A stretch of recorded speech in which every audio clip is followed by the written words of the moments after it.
এই ভিডিওটা আমার করা স্পেশালি জলপাইগুড়ি, কোচবিহার, আলিপুরদুয়ার, দার্জিলিং থেকে শুরু করে মালদার মানুষদের জন্য, যেটাকে আমরা পশ্চিমবঙ্গের ম্যাপে উত্তরবঙ্গ বলে ধরি, সেই সমস্ত মানুষগুলোর জন্য। আচ্ছা, আপনারা কি জানেন আজকে ভারতবর্ষে যে বাজেট পেশ হয়েছে, সেই বাজেট পেশে কেন্দ্রীয় সরকার অন্ধ্রপ্রদেশ আর বিহারকে ভরিয়ে দিয়েছে। এটা তো খুব ভালো কথা, আমি আপনি সবাই জানি, ইতিমধ্যে সবাই শুনেও ফেলেছি।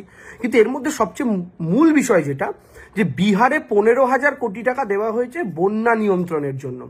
আমি উত্তরবঙ্গের মানুষকে জিজ্ঞাসা করতে চাই, আমি জলপাইগুড়ি, দার্জিলিংয়ের মানুষকে বিশেষ করে জিজ্ঞেস করতে চাই, বন্যার সমস্যা আপনাদের নেই? আচ্ছা, আপনারা তো বিহারের মতোই, বিহারে যেমন বিজেপি অধিকাংশ আসন পেয়েছে, আপনারাও তো উত্তরবঙ্গের মাটি থেকে বিজেপিকে অধিকাংশ আসন দিয়েছেন। একমাত্র কোচবিহার আসনটা, নিচের দিকে মালদা দক্ষিণ আসনটা কংগ্রেস পেয়েছে, আর কোচবিহার আসনটা তৃণমূল পেয়েছে।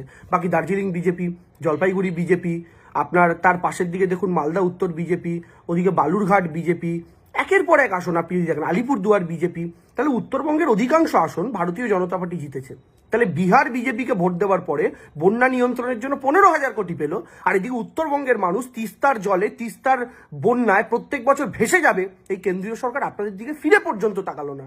আপনাদের বিচার করতে হবে, তাহলে আপনারা ভোটটা কাকে দিচ্ছেন, ভোটটা কি জন্য দিচ্ছেন? আর এইদিকে মমতা বন্দ্যোপাধ্যায়, যাকে ভোট দেননি, যাকে 2019-এ হারিয়েছেন, 2021-এ হারিয়েছেন, 2024-এ হারিয়েছেন, সেই মমতা বন্দ্যোপাধ্যায় সবার আগে আওয়াজ তুললেন এই বিষয়টা নিয়ে।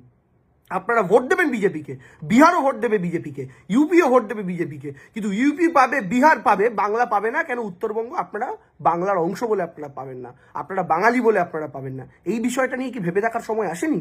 আজকে নরেন্দ্র মোদীর সরকার দুটো ক্র্যাচের ওপর দাঁড়িয়ে রয়েছে, আমরা প্রত্যেকে জানি। একক মেজরিটি তার নেই, একদিকে অন্ধ্রপ্রদেশ, একদিকে বিহার। শুভেন্দু অধিকারী বলেছিলেন, জো হামারা সাথ হাম উনকা সাথ, অর্থাৎ যারা আমাদের সাথে, মানে আমাদের ভোট দিচ্ছে, আমাদের পাশে এসে দাঁড়াচ্ছে রাজনৈতিকভাবে, আমরা এবার থেকে শুধুমাত্র তাদেরকেই সমর্থন করব। এই কথাটা নির্দ্বিধায় শুভেন্দু অধিকারী বলে দিয়েছেন। এবার আমি আপনাদেরকে জিজ্ঞাসা করি, আমি আপনাদেরকে প্রশ্ন করতে চাই, বিজেপির নেতারাও তো এটা নিয়ে খুব বিরোধিতা করেছিলেন, কিন্তু আলটিমেটলি এটা দেখা যাচ্ছে না যে নরেন্দ্র মোদীর আদর্শে শুভেন্দু অধিকারী নয়, বরং শুভেন্দু অধিকারীর আদর্শে নরেন্দ্র মোদী চলছেন। সত্যি তো তিনি তাই করলেন, জো হামারে সাথ হাম উনকা সাথ, কারণ তার সাথে অন্ধ্রপ্রদেশের টিডিপি পার্টি জোট সরকারের সমর্থন দিয়েছে, এদিকে বিহারের নীতিশ কুমারের জেডিইউ জোট সরকারের সমর্থন দিয়েছে। তাই এই দুটো রাজনৈতিক দলকে তিনি তুষ্ট করছেন, তোষণ করার কাজ করছেন। এবং শুভেন্দু অধিকারী সেই কথা মিলিয়ে জো হামারে সাথ হাম উনকা সাথ, তাই শুধু অন্ধ্রপ্রদেশের হবে, তাই শুধুমাত্র বিহারের হবে। কিন্তু আমার প্রশ্ন হচ্ছে, যারা সমর্থন করেছে তাদের করছেন, ঠিক আছে, বিতর্ক আছে, ঠিক আছে, কিন্তু তারপরেও তাহলে যদি সমর্থন করার মানেই আপনার দেওয়া হয়, তাহলে যে বাংলার যে 12টা লোকসভা কেন্দ্রের মানুষ আপনাদেরকে দিল, সেই 12টা লোকসভার জন্যই বা কি দিলেন? বিষ্ণুপুরের জন্যই বাজেটে কি আছে? 8,000 ভোটে না 5,000 ভোটে তো বিজেপি জিতেছে। বালুরঘাটের জন্য এই বাজেটে কি আছে? জলপাইগুড়ির জন্য এই বাজেটে কি আছে? দার্জিলিং এর জন্য বাজেটে কি আছে? আলিপুরদুয়ারের জন্য এই বাজেটে কি আছে? মোস্ট ইম্পর্টেন্ট, পূর্ব মেদিনীপুরের জন্য এই বাজেটে কি আছে? তমলুকের জন্য এই বাজেটে কি আছে? কাঁথির জন্য এই বাজেটে কি আছে? আমি প্রশ্ন করতে চাই, পুরুলিয়ার জন্য এই বাজেটে কি আছে? উত্তর দিতে পারবেন না।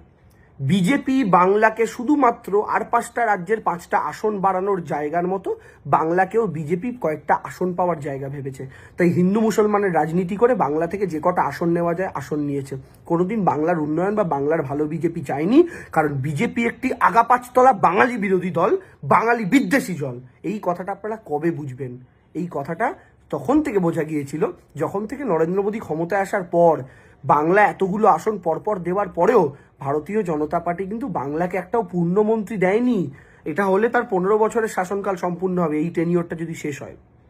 তার 15 বছরের সরকারে একটাও পূর্ণমন্ত্রী বাংলা পায়নি, অথচ একবার 18টা দিয়েছে, একবার 12টা দিয়েছে। ছত্তিশগড় তার চেয়ে কম আসন দিয়ে পূর্ণমন্ত্রী পেয়েছিল।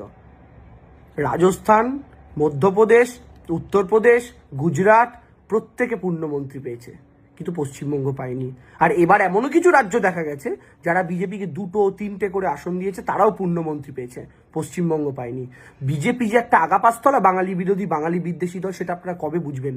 বন্যায় আপনারা ভাসলে নরেন্দ্র মোদীর যায় আসে না। তিস্তার জলে বান ডেকে গিয়ে আপনাদের ঘরবাড়ি উথাল পাথাল হয়ে গেলে নরেন্দ্র মোদীর কিছু যায় আসে না, কারণ তার সরকারটা বেঁচে আছে বিহারের জন্য। এই of the Bihar, by the Andhra Pradesh and for the Gujarat, এই 3টে রাজ্য চালাচ্ছে গুজরাট। আর এই আগামী 5 বছর কাজ হবে অন্ধ্রপ্রদেশ এবং বিহারের জন্য। আপনারা ভোট দিয়েছেন কি দেননি, আপনারা ডুববেন। যারা দিয়েছেন তারাও ডুববেন। এটা আমার কাছে সবচেয়ে কষ্টের কথা, এটা আমার কাছে সবচেয়ে বেদনার কথা। বদলা নিন, প্রতিশোধ নিন, ছাব্বিশের জন্য প্রস্তুত হন এবং ভারতীয় জনতা পার্টিকে যে কয়েকটা জায়গাতেও মানুষ ভুলেও 24-এ ভোট দিয়ে ফেলেছিলেন, এই 12টা জায়গার মানুষের কাছে আবেদন, 26-এর ইলেকশনে সমূলে উৎপাট করুন। জয় বাংলা।